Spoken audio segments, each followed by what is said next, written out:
What do we call the part of a building that is completely or partly below the ground?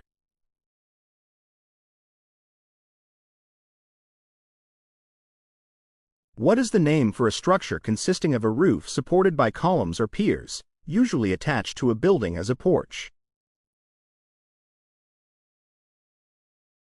What do you call a building used for Christian worship?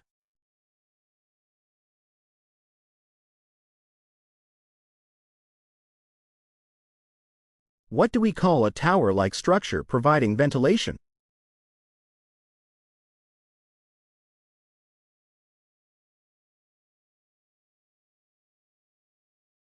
What do you call a room or building equipped for physical exercise, gymnastics, and other indoor sports?